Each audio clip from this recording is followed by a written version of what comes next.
જ્યારે પણ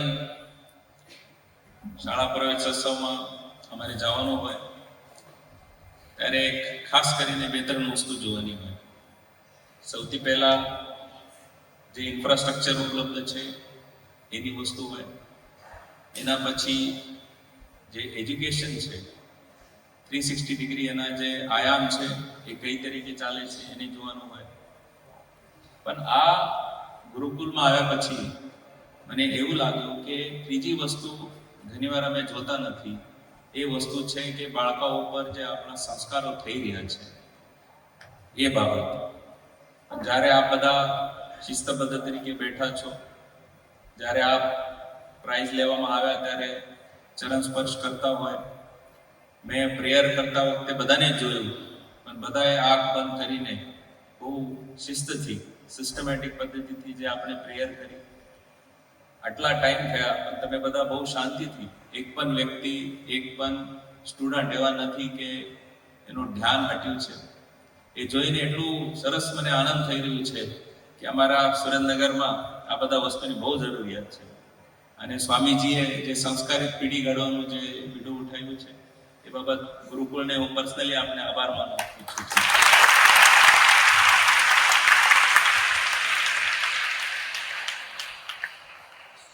શાળા પ્રવેશોત્સવ જ્યારે શરૂ થયું ત્યારે તે વખતના ઓનરેબલ સીએમ અને આ વખતના ઓનરેબલ પીએમ સાહેબે જે ઉદ્દેશ રાખ્યો હતો કે આપણે ગુજરાતને એક સરસ શિક્ષણ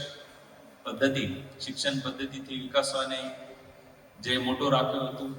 અમે હવે તકરીબન 3-4 વર્ષથી શાળા પ્રવેશોત્સવ જોઈ રહ્યા છે. એમાં એક ઇન્ક્રિમેન્ટલ અને કન્ટિન્યુઅસ જે સુધારો થઈ રહી છે એના અમે પણ સાક્ષી છે. અને આ સાક્ષીમાં જ્યારે પણ આપણે બધાને મળતા હોઈએ છીએ ત્યારે ઇમ્પ્રુવમેન્ટ જોતા જ હોય છે. હું ઘણીવાર એક્ઝામ્પલ આપું છું કે રિસેન્ટલી યુપીએસસીની પરીક્ષાનું રિઝલ્ટ લાગ્યું અને એમાં પ્રથમ વખતે કદાચ પહેલા ટોપમાં 10માં ગુજરાતી છોકરાઓ ઘણા બધા નંબરમાં આવ્યા છે. એ બહુ અભિમાનની વાત છે અને બહુ સમાધાનની વાત છે.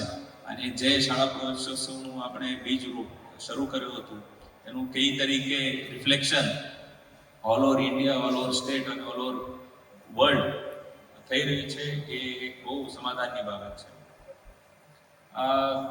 સરકારશ્રીની વાત કરીએ તો સરકાર શિક્ષણમાં તમે જોશો હશો કે તમે આટલી સરસ વ્યવસ્થાઓ ગુરુકુળ તરફથી આપવામાં આવે છે અને એનું બધું આઈ થિંક એક ઓપરેશનલ ફંડિંગ જો છે એ સરકાર કરી રહી છે.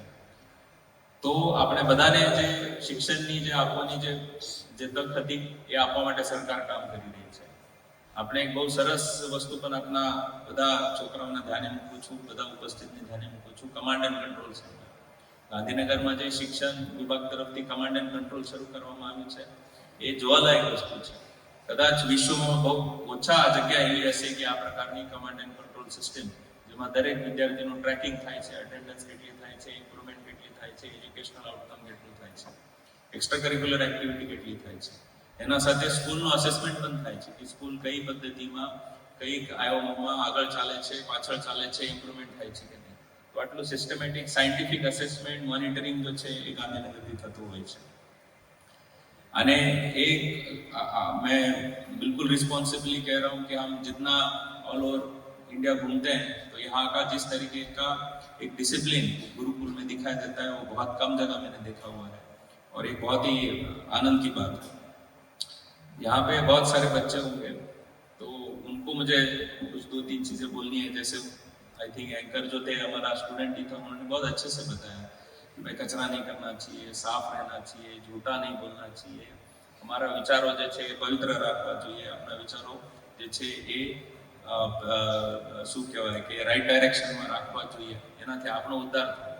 પણ આપ સબ લોગ જો है आप अपने घर के फ्यूचर हो એટલે આપણે જેટલા સરસ તરીકે બની શકાય, જેટલા સરસ તરીકે પોતાને ઊભા કરી શકાય, એટલા સરસ તરીકે આપણી બાને આપણે મદદ કરી શકાય, એટલા સરસ તરીકે આપણે પિતાજીનો આપણે મદદ કરી શકાય, એટલા સરસ તરીકે આપણે આપણું ઘરને ઊભા કરી શકાય.